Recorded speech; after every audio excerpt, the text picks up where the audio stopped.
Having failed to achieve a quick and decisive victory in the first week, Russia is pushing ahead with its invasion of Ukraine with reinforcements targeting several cities. Our hearts go out to the Ukrainian people, and we're watching the fluid battlefield closely. As the war rages on, we expect lower economic growth, more inflation, more financial market volatility, and further moves to politically isolate Russia. But what does all of this mean for investors? Let's take a closer look.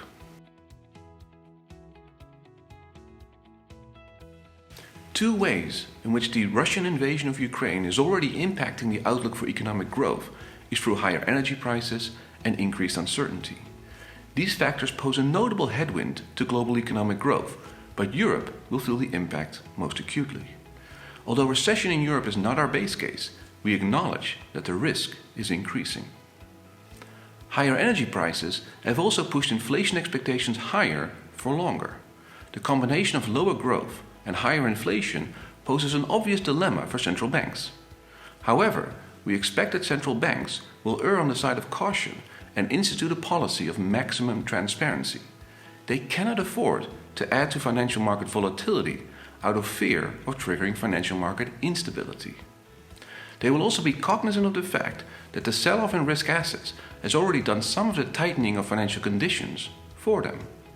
That doesn't mean interest rates won't move higher. High inflation demands higher interest rates, but central banks will hike less than is priced in and manage expectations very carefully. Finally, financial market volatility across virtually all asset classes is expected to stay elevated.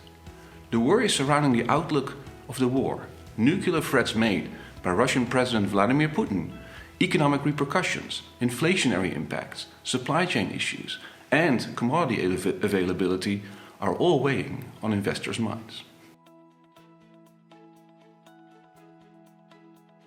The pace of the agreement on, announcement of, and implementation of new sanctions on Russia is incredibly high, and the broad-based condemnation of Russia is impacting behavior in ways we hadn't foreseen. Not only in sports and culture is the world abandoning Russia, in the private sector, companies are divesting significant assets and breaking ties. This all points to the isolation of Russia and the massive economic and political fallout of this invasion.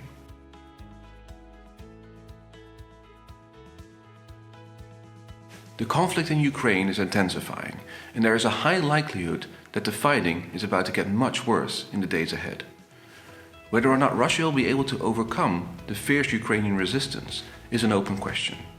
What isn't an open question is that the economic, inflationary, financial market and political fallout is intensifying.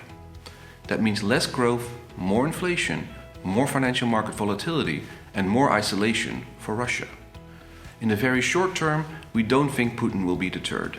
However, another battlefield setback combined with economic pressures may bring him to the negotiating table.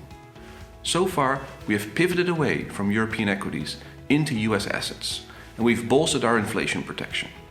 We will weigh the latest events in our next scheduled tactical asset allocation meeting on March 8.